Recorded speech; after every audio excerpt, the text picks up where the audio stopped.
Return this land, or suffer my curse. We interrupt this program to bring you... This is Courage the Cowardly Dog, a show I both loved and was absolutely terrified of. I'm not exaggerating when I say it traumatized an entire generation, especially the scene that I just played. On the surface though, the irony was hard to ignore. His name was Courage, but he was afraid of everything. And that was the joke, right? I mean, we all laughed at how timid and scared he was of everything. Yet we all still wanted him to win. We still cheered him on. And there's a reason for that. We all saw a bit of ourselves in him. In fact, the show is littered with themes and symbolism to show what true courage really is. But I'm getting ahead of myself. Let's first look at where Courage's fear actually comes from. When he was young, he was abandoned as a pup. He was found by Muriel. The sad truth is, he wasn't abandoned at all. His parents were taken away from him. In the episode Remembrance of Courage Past, we learned that his parents were kidnapped and launched into space by an evil vet. And as insane as that sounds, it's actually quite sad, because it taught Courage a lesson very early on that life can take away the things you love without warning. And it makes you realize that the show is pretty much about a rescue dog getting over his past trauma. So when you see him freaking out, it's not just some zany cartoon moment. There's a reason for that. He wants to protect his new family. He's afraid because he finally has a home again, and every monster, every villain, every weird thing that knocks on the door is threatening to take that away from him. And the show plays really well into this idea with its visuals. Take this. You have the simple 2D world. Suddenly there's this weird-ass CGI or humanoid figure. These things just don't belong in a Cartoon Network show, but it's very intentional. And here's how I see it. We're seeing the world through Courage's eyes. Courage is soft. The world around him is harsh. He's loving. The world around him is cruel. The whole environment reflects his anxiety. That's why his fear feels so real to us, and why we could all relate to him. Here's what the creator, John Dilworth, had to say about the use of visuals in the show. In many ways, producing Courage enabled me to explore my subconscious and reveal some of my demons. Abandonment of devotion, loss of honor, lack of self-expression. To portray emotional landscapes, I used clay, CGI, cutouts. And I mean, we've all been afraid of something, right? We all have regrets and past demons, whether it's a phobia or taking a risk. But right here, we have a dog who has every reason to run and every reason to give up, but he doesn't. And he doesn't because of one woman, that's Muriel. In a world that feels so isolated, where they literally live in the middle of nowhere, with no neighbors and no friends, he has no one to rely on except for Muriel and Eustace. Muriel is pretty much his mother. So when she's in danger, something switches inside him. You start to hear that iconic music,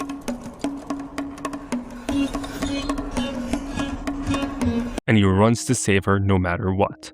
Don't get me wrong, he's still terrified, but he still chooses to act. He throws himself directly into danger for someone who half the time doesn't even realize she's in danger. He does what needs to be done even though no one believes him. And it goes back to one line he says over and over again. The things I do for love. To be honest, that line used to crack me up. But as an adult, it hits different. Because Courage isn't chasing glory. He's not saving the world because he thinks he's special. He's just trying to protect his new family. And honestly, that's what makes him more heroic than traditional heroes. Because bravery is easy to understand when someone is strong, fearless, or confident. Courage is none of those things. He's afraid every step of the way. And he still chooses love over fear. He still pushes forward. Here's what makes the show brilliant though, because Courage is not the only character shaped by pain. Almost every villain in the show is. And first, let's take a look at Eustace, because he fits this pretty well too. Eustace is bitter, angry, emotionally closed off, and constantly taking his anger out on Courage. He's almost a cartoon version of toxic masculinity. He doesn't show affection, he mocks fear, and he hides behind cruelty because he doesn't know how to be vulnerable. Underneath it, he clearly craves love, but he can't accept it when it's right in front of him. He rarely grows as a person. In terms of the other villains, you have Cats, Dr. Zealous, the abusive cat in the mask, and Freaky Fred. I'm ashamed. I got a little naughty.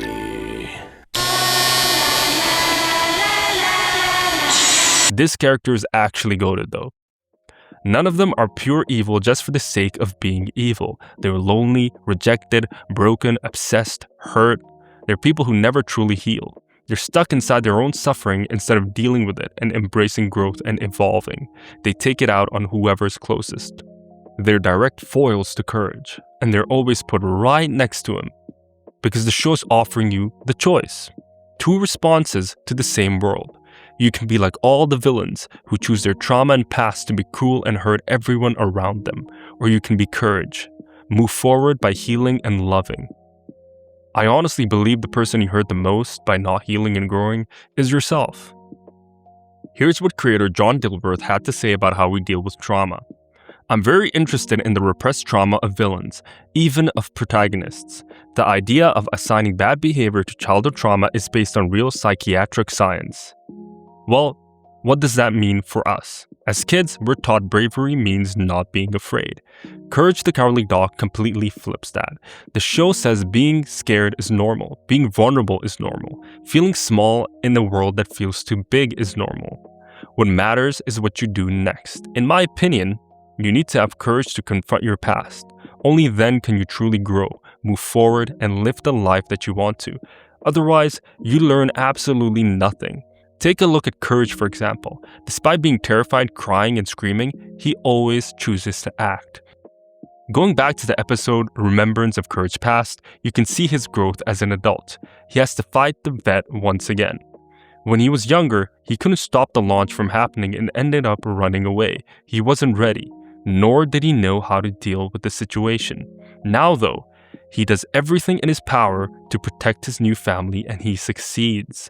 All his past encounters, everything he learned, all of his growth led to this moment. And I think that's why so many of us connected with him, because Courage felt real. He felt like us.